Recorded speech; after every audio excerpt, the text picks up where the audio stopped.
ہندوستان اور چین نے دو طرفہ تعلقات میں بہتری کی جانب ایک بڑا قدم اٹھاتے ہوئے بارڈر ڈسپیوٹ کے حل کے لیے ایک ماہر گروپ کو بنانے پر اتفاق کیا ہے۔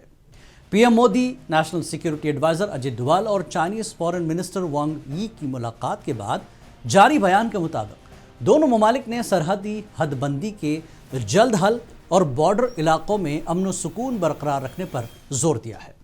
دونوں ممالک کے بیچ بات چیت میں 2005 کے اصولوں کے تحت ایکسیپٹیبل فریم ورک تلاش کرنے پر اتفاق کیا گیا۔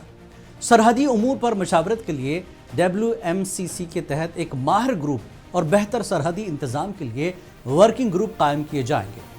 دونوں ممالک نے بہت جلد ڈائریکٹ فلائٹس بحال کرنے، کیلاش مانسروور یاترا میں توسیع اور ویزا پروسیس کو آسان بنانے پر بھی اتفاق کیا۔ تو بارڈر ٹریڈ کو بھی فروغ دینے کے لیے لیپو لیک پاس، شپکیلا اور ناتھولا کے ذریعے ٹریڈ روٹس دوبارہ کھولنے کا فیصلہ کیا گیا ہے۔ تو دونوں ممالک نے اکنامک ریلیشنز کو مضبوط بنانے، SCO اور برکس میٹنگز میں ایک دوسرے کا سپورٹ اور ڈپلومیٹک کوآپریشن بڑھانے کا عزم ظاہر کیا ہے۔ بہرحال بات چیت آگے بڑھ رہی ہے، اچھے قدم ہے دونوں دیشوں کے لیے۔ ایک بات یہ بھی آ رہی ہے، کیا یہ امریکی ٹیرف کا دباؤ ہے یا امریکی ٹیرف کی وجہ سے یہ دونوں دیش ایک دوسرے کے قریب آ رہے ہیں، جس کا نقصان خود امریکہ کو ہوگا؟